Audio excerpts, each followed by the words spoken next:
BEd, BTC, DElEd आपने कोई न कोई टीचर ट्रेनिंग कोर्स किया होगा, या फिर हो सकता है आप बीपीएड किए हों, या फिर कहीं संविदा पर कार्यरत हों, कस्तूरबा में शिक्षा मित्र अनुदेशक के रूप में, किसी भी रूप में। तो सभी की कुछ न कुछ उम्मीदें हैं। टेट सी टेट पास सभी पास हैं और शिक्षक भर्ती का सभी इंतज़ार कर रहे हैं। किसी को समायोजन का इंतज़ार है, तो और कोई है वर्षवार नियुक्ति का इंतज़ार कर रहा है, जो कि लगातार हम बताते रहते हैं। तो अब ये सारी चीज़ें तेज़ी से होने जा रही हैं। अगर आप व्हाट्सएप ग्रुप में हमारे होंगे तो आपको पोस्ट मिला होगा, उस पर हमने डिटेल में लिखा है। और अगर आप व्हाट्सएप ग्रुप में नहीं हैं तो व्हाट्सएप ग्रुप से जुड़ जाइए, सामने नंबर है, उस नंबर पर हमें मैसेज करके आप ग्रुप का लिंक मांग लीजिए। मैसेज कीजिएगा अपना नाम, अपने बारे में, और लिख दीजिएगा कि ग्रुप से जुड़ना है, लिंक मांग लीजिएगा और ग्रुप से जुड़ जाइएगा। लगातार आप लोग अखबार देख रहे होंगे, वहाँ पर नए नए न्यूज आ रहे हैं। 13 वर्ष पुरानी एक भर्ती टीजीटी 2011 की जो कि पेंडिंग थी, वो कंप्लीट हो रहा है। एलटी ग्रेड भर्ती आने की बात हो रही है, 8,000 9,000 के आसपास पद बताए जा रहे हैं। प्राइमरी शिक्षक भर्ती का भी आप लोग इंतजार कर रहे हैं। जूनियर में भी शिक्षक भर्ती आएगी। शिक्षा मित्रों को समायोजन का इंतजार है, टेट सी टेट पास कर चुके हैं। और जो भी बीएड, बीटीसी, डीएलएड वगैरह हैं, उनके लिए हम बताते रहते हैं कि जो भी पुराने टेट सी टेट पास हैं उनके लिए वर्षवार नियुक्ति होने वाली है। बीपीएड वालों के लिए वो सारी चीज़ें अब क्रमशः होंगी, कैलेंडर आने जा रहा है। और जो बीएड का गजट है उसको रद्द किया था सुप्रीम कोर्ट ने, वो नया आने जा रहा है। उस पर भी जो अपडेट्स हैं वो हम देते रहते हैं। बहुत सारे लोग हैं जिनको उम्र को लेकर के समस्या है कि हमारी उम्र इतनी हो गई है तो क्या होगा, बहुत सारे सवाल आप लोग के रहते हैं।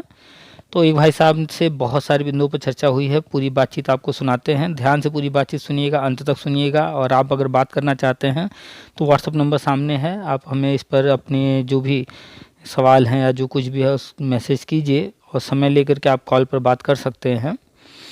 और अगर यूट्यूब चैनल पर अभी तक आप सब्सक्राइब नहीं किए हैं, चैनल को जुड़ नहीं पाए, तो चैनल को सब्सक्राइब कर लीजिए।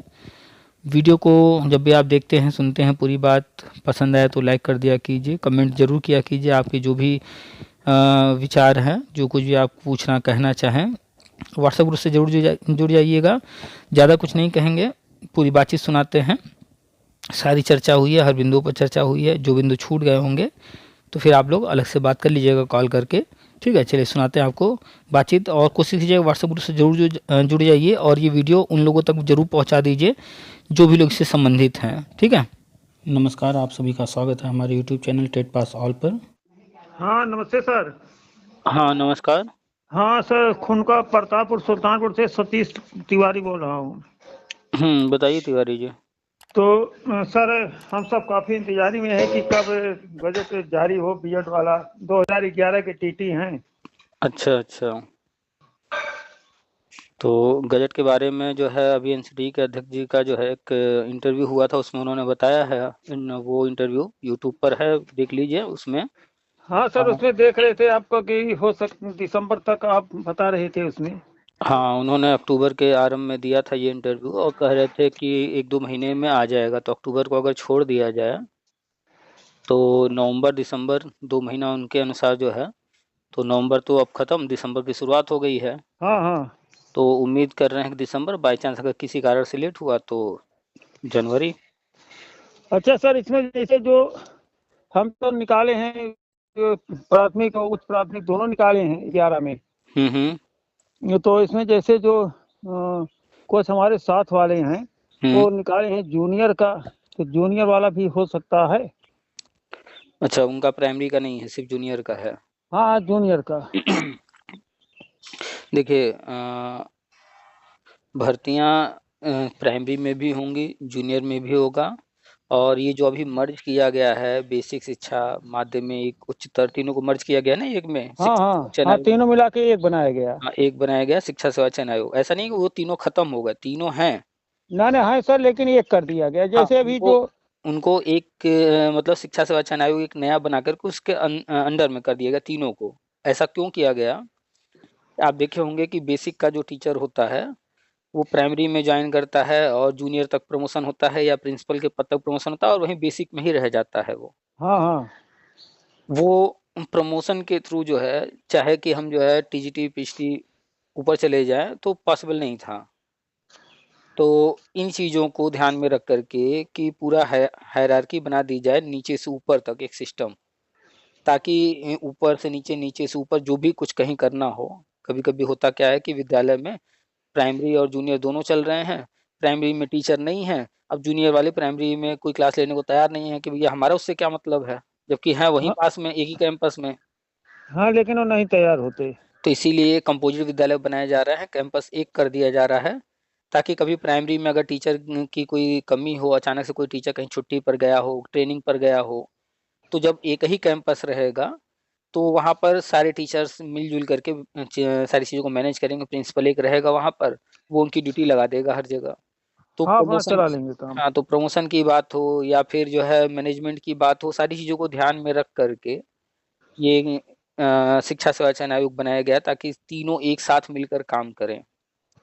तो अब जब ये आयोग काम करने लगा है तो आप देख रहे हैं कि 2011 का 13 साल पुराना टीजीटी का जो मैटर था वो अब हाँ हल हाँ। हुआ है और एलटी ग्रेड की भर्ती आने की जो है बातचीत चल रही है, अखबार में न्यूज आया।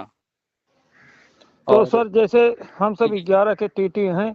बता तो रहे वही बता रहे हैं हाँ कि हाँ।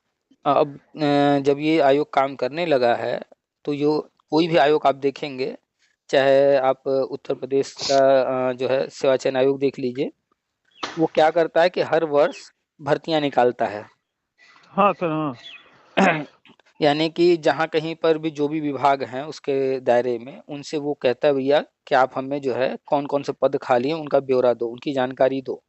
जब वो जानकारी देते हैं तो हर वर्ष का वो कैलेंडर जारी करते हैं और उस कैलेंडर में बताया गया रहता है कि इस सत्र में ये भर्तियां आएंगी, कितने पद होंगे, किस तारीख में आएगा, वो तारीख बाद में डिक्लेयर होता है, लेकिन पहले लगभग कैलेंडर जारी कर देते हैं अनुमानित समय कि फला भर्ती जो है फला महीने में आने की संभावना है। यानी हाँ कि हाँ, इस तरीका से हो जाता है सर। उस वर्ष का निर्धारित हो गया। अब जब वो निर्धारित हो गया कि इस साल हमें ये भर्तियां निकालनी है, उसी हिसाब से फिर पूरे साल उनका काम चलता है। ऐसे ही ये शिक्षा सेवा चयन आयोग भी बेसिक से, माध्यमिक से, उच्चतर से हर वर्ष ब्यौरा मांगेगा। तो ये आपके यहाँ क्या क्या जो है जरूरतें हैं उसका ब्यौरा दीजिए, उसी अनुसार आगे काम करेगा। अभी चूंकि शुरुआत है तो शुरुआती दौर में अभी तुरंत ये चीजें पॉसिबल नहीं है, अभी तो बहुत सारी चीजें करनी है। तो अभी आयोग काम करने लगा है, अब ये कैलेंडर बनाने पर काम कर रहे हैं। प्री प्राइमरी में जो है ईसीसी एजुकेटर की भर्ती आनी थी, उसका शासनादेश जारी हो गया है। अभी एलटी ग्रेड का जो है आप अखबार में पढ़ रहे हैं, ये सारे जो है आंकड़े जुटाए जा रहे हैं, हर विभाग अपना न्यूज दे रहा है। तो सारे विभागों से जब मांगा गया है तो सब अपना आगे काम कर रहे हैं। उसके बाद जो है शिक्षा सेवा चयन आयोग को पूरा लिस्ट देंगे और सेवा चयन आयोग उम्मीद है कि फरवरी के आसपास, फरवरी मार्च तक कैलेंडर जारी कर देगा। हाँ, तब भर्तियां होंगी नहीं। हाँ, अब जैसे ही कैलेंडर जारी होगा तो भर्तियां हर साल होंगी, प्राइमरी में भी, जूनियर में भी। अब जो है भर्ती आएगी, हर साल आएगी, जैसे एडेड जूनियर की भर्ती है ऐसे ही अरे प्राइमरी में सर। भी, गवर्नमेंट में और एडेड में दोनों में भर्ती आएगी। हाँ अरे बोलिए। सर, जैसे जैसे इस समय कोई जूनियर वाला निकाला हो अभी जल्दी में, 2 साल के अंदर में, हम्म। तब उसका हो वो कहीं हो सकता है कि नहीं, जूनियर वाला देखिए, अभी जिस जल्दी में? कोई भी भर्ती निकलती है उस भर्ती का आवेदन करने का एक निर्धारित समय होता है और उसमें लिखा गया रहता है कि जो है योग्यता क्या है। तो निर्धारित समय के अंदर जो लोग योग्यता रखते होंगे, चाहे कोई 2-4 साल पहले का पास किया हो हाँ, चाहे या बाद कोई का। तुरंत का किया हो, उससे नहीं मतलब है। वो जब फॉर्म भरा जा रहा है, आवेदन जब लिया जा रहा है, उस वक्त आपकी योग्यता कंप्लीट होनी चाहिए। तो 2 साल पहले वाला हो, 1 साल पहले वाला हो या कुछ महीने पहले वाला हो, इससे कोई फर्क नहीं पड़ता है। तो कई स्टेज हैं और कई तरह की भर्तियां हैं। राज्य सरकार जैसे के सर पास सत्र वाइज वाला होगा तो सत्र वाइज वाले में पहले देखा जाएगा पुराने वाले को। बिल्कुल जो सत्र वाइज होगा, ये कोई नया नहीं है, यूपी के अंदर पहले होता रहा है। आप बीटीसी की हाँ, भर्ती देखे पहले हैं। सर बीटीसी में था, बीटीसी में। हाँ, और बिहार में भी देखेंगे तो जो है बिहार में भी चरणबद्ध भर्तियां होती रही हैं कई कई वर्षों तक चलता रहा है चरणबद्ध तरीके से। सिर्फ अपने यूपी में छोड़ दीजिए, बाकी हर प्रदेशों में तो सत्र वाइज हुआ है। हाँ, तो अभी जो है लेकिन पुराने अपने यहाँ बीएड वाले हाँ, पुराने वाले छूट गए इसी चक्कर में। मेरिट से होने लगी भर्तियां।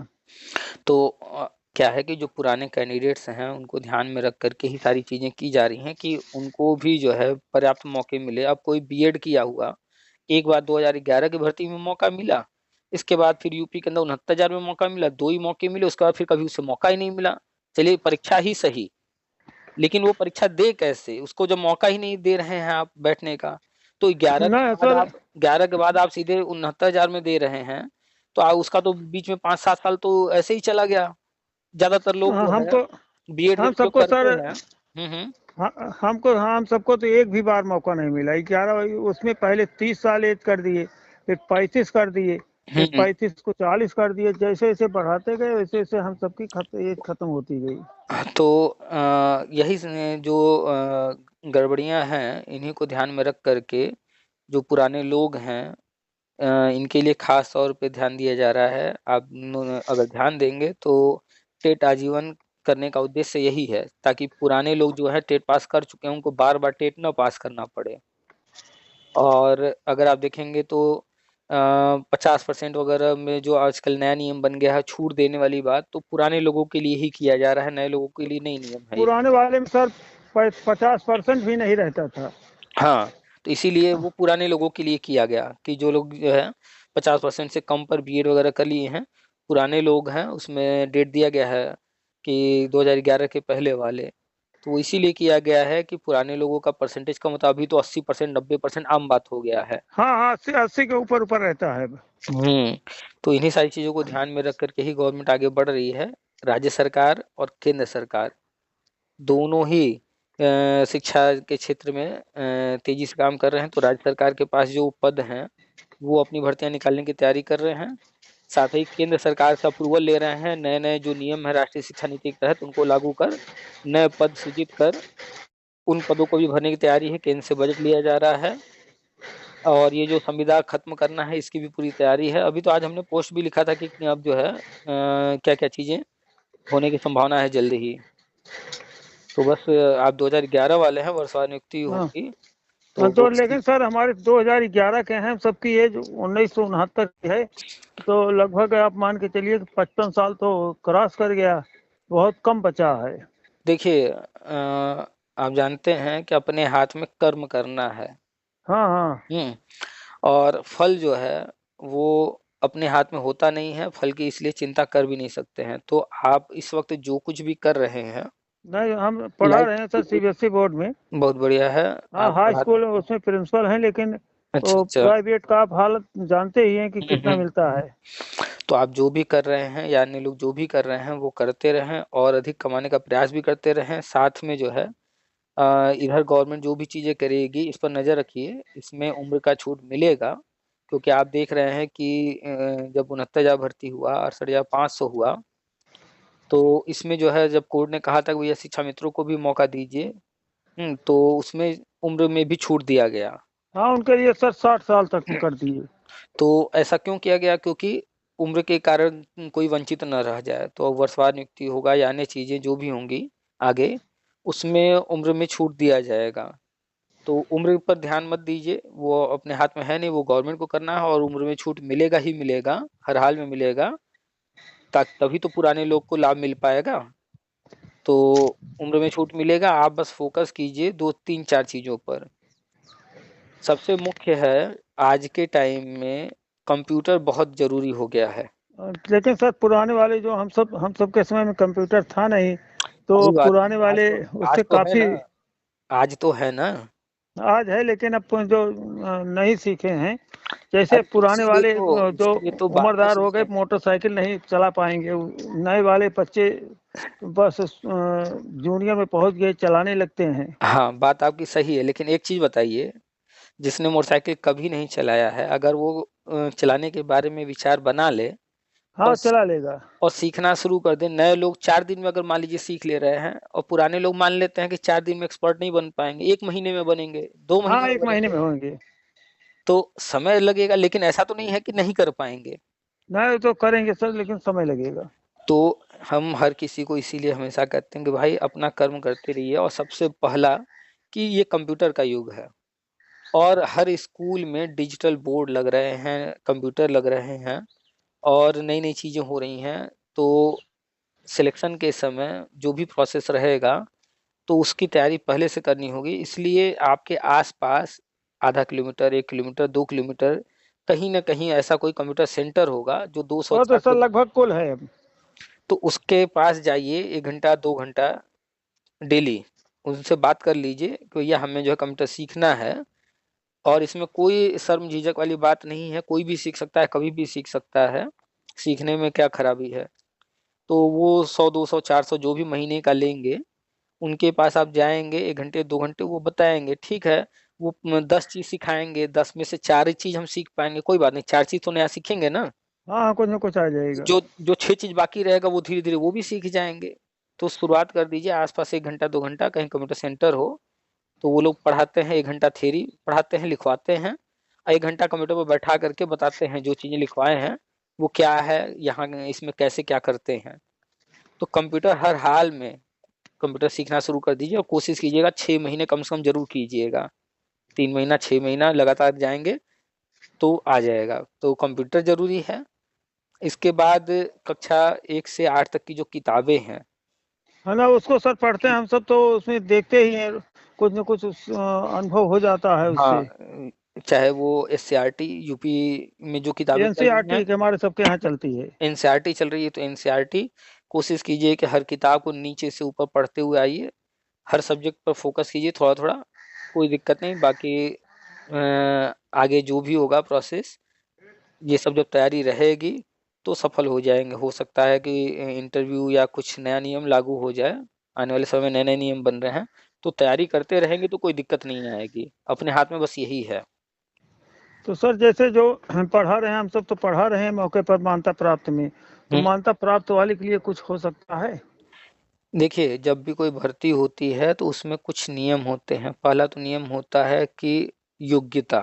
तो आप बीएड धारी हैं, बीएड डिग्री किए हुए हैं और बीएड रहेगा, जान ही रहे हैं राष्ट्रीय शिक्षा नीति यही कहता है कि डिग्री रहेगा, डिप्लोमा सब बंद होंगे। तो पहला तो ये आप शर्त पूरा कर रहे हैं और आगे भी दिक्कत नहीं आने वाली है। उसके बाद आरटी एक्ट आ गया तो टेट लागू हो गया, तो आप टेट भी पास हैं। तो जो योग्यता के लिए नियम है वो तो आप कंप्लीट कर लिए। अब इसके बाद नए नियम और कुछ मान लीजिए लेकर आ गए कि जो है वर्षवार नियुक्ति में हम इंटरव्यू करवाएंगे, डेमो लेंगे, राष्ट्रीय शिक्षा नीति में है ये सब। तो करवा लें इंटरव्यू, जो कुछ पूछेंगे हम तैयारी करते रहेंगे, जब देना होगा उस समय जवाब देंगे। ठीक है, 10 नहीं दे पाएंगे जवाब, 10 में से हम कोशिश करेंगे 5 6 का जवाब दे पाएंगे ना। हाँ, कुछ ना कुछ सर आएगा ही। तो 5 6 जवाब देंगे तो उम्र को देखते हुए, सारी चीजों को देखते हुए, वो जो सामने बैठा रहेगा वो भी हर चीज समझता है। और वर्षवार हाँ नियुक्ति हाँ। होगी उसमें बहुत ज्यादा जो है कड़ाई नहीं रहेगी, बस अपनी तरफ से प्रयास करते रहिए, कंप्यूटर नॉलेज रखिए।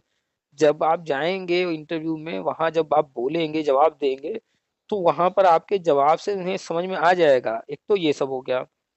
इसके बाद डेमो लेंगे तो क्लास में आपसे पढ़वा लेंगे, आप पढ़ा ही रहे हैं, कोई दिक्कत नहीं आने वाली है। और इसके अलावा कोई और चीज अगर कराते हैं, तो हर चीज आप पहले से तैयार हैं। आप दिखाई देंगे कि हमने जो है इतने साल पढ़ाया है, अनुभव। अगर अनुभव का वेटेज देते हैं, विज्ञापन में रहता है कहीं, तब तो उसका अतिरिक्त लाभ मिल जाएगा। और नहीं तो आप अपना बताएंगे कि हमने जो है इतने वर्ष पढ़ाया इंटरव्यू में, और सामने वो सब रखेंगे अपना बायोडेटा, उसका भी प्रभाव रहेगा, उसके भी नंबर मिल जाएंगे। तो लाभ तो मिलेगा, आप जब पढ़ा रहे हैं इतने साल तो इस अनुभव का लाभ आपको, इंटरव्यू आपका अच्छा होगा, आपका डेमो अच्छा होगा, आप इंटरव्यूअर के सामने अपने अनुभव को रख पाएंगे। अगर वेटेज मिल रहा होगा तो उस वेटेज का लाभ ले पाएंगे। लाभ तो होगा, हर हाल में होगा। अब आप ही बताइए, आप पढ़ा रहे हैं विद्यालय में और कोई व्यक्ति पढ़ा ही नहीं रहा है, और दोनों दोनों में को अंतर ज्ञान है है, सर। तो अंतर आ जाएगा ना वहाँ। हाँ हाँ। तो बस हमेशा इतना जानिए कि कोई भी चीज बेकार नहीं जाता है, कोई भी मेहनत, किसी भी तरह का पढ़ाई लिखाई, कुछ भी बेकार नहीं जाता है, उसका लाभ कहीं न कहीं मिलता ही है। तो आप उनकी तुलना में जो अनुभव नहीं रखे हैं, जो पढ़ा नहीं रहे हैं, उनकी तुलना में तो हमेशा बेहतर रहेंगे। और गवर्नमेंट खुद ही चाहती है कि अनुभवी लोग रहें, तो वेटेज रहेगा, अनुभव का मिलेगा वेटेज, क्योंकि मान्यता प्राप्त विद्यालय में पढ़ा रहे हैं ना। हाँ, मान्यता प्राप्त है, सीबीएसई बोर्ड से। तो इसके लिए आप एकदम पॉजिटिव रहिए, और जिस विद्यालय में पढ़ा रहे हैं वहां से अनुभव प्रमाण पत्र अपना जो है पीछे का जो भी पढ़ा चुके हैं वो सब हाँ हाँ, पा नहीं लीजिएगा। वो तो ले लिए हैं सर। बहुत बढ़िया है, बस आप जो है पॉजिटिव रहिए, थोड़ा सा और धैर्य रखिए। बीएड वाला गजट जो है संभावना यही है कि दिसंबर लास्ट जाते जाते हो सकता है आ जाए। उसमें सर जब हम सब थे तो 1 वर्ष ये था। हाँ, उस वक्त 1 वर्ष ही था, कोई दिक्कत हाँ, नहीं है। पूरा पहले समय में। हम भी 1 वर्ष वाला ही किए हैं, कोई दिक्कत नहीं है उसमें। ब्रिज कोर्स जैसे आया था वैसे ब्रिज कोर्स वाला नियम रहेगा। तो ब्रिज कोर्स वाले में सर हम सब 6 महीना ड्रॉप आउट बच्चों को पढ़ाए भी हैं। उससे कोई मतलब नहीं है, आप पढ़ाए हैं तो उसका बेनिफिट कहीं ना कहीं मिल ही जाएगा। ये जो नियम है कि जो है जब आप ज्वाइन कर लेंगे नौकरी मिल जाएगी, उसके बाद ब्रिज कोर्स करना ही होगा, तो वो तो ज्वाइन करने के बाद कर लेंगे, कोई दिक्कत नहीं। ठीक है। Hello hello. हाँ सर, उम्र में छूट की सीमा तो 40 वर्ष तक रहता है कुल। आप उम्र को लेकर के बेफिक्र रहिए, आप जो है निश्चिंत होकर के बस अपना जो है कंप्यूटर सीखने और विषयों की तैयारी करने पर ध्यान दीजिए, थोड़ा सा इंग्लिश बोलने पर फोकस कर लीजिए। नहीं ठीक सर, ठीक कह रहे हैं सर। बस इन सब पर ध्यान दीजिए, ठीक है। ठीक सर, ठीक। और ग्रुप से जुड़े रहिए, और अन्य जो लोग हैं उनको भी कह दीजिए ग्रुप से नहीं सर, हमारे यहाँ एक प्रेम प्रकाश मिश्रा हैं, वो बात करते हैं, 2-3 बार आपसे बात किए हैं, वो बराबर अच्छा। आपकी चर्चा करते रहते हैं। अच्छा और अच्छा। सब लगभग हमारे यहाँ के सभी जुड़े हैं, पुराने वाले। चलिए बढ़िया है, पॉजिटिव रहिए, जो इंसान पॉजिटिव रहता है वही आगे बढ़ पाता है। तो बस पॉजिटिव रहिए, जो चीजें आ रही हैं सामने उनकी जानकारी रखिए और अपना कर्म करते रहिए। बाकी जो फल मिलना है वो तो अपने हाथ में नहीं है, फल मिलेगा ही हाँ, तो मिलेगा। मिलता रहेगा सर। बिल्कुल बिल्कुल, ठीक है, रखें फिर। ठीक है, नमस्ते सर। नमस्कार। नमस्ते।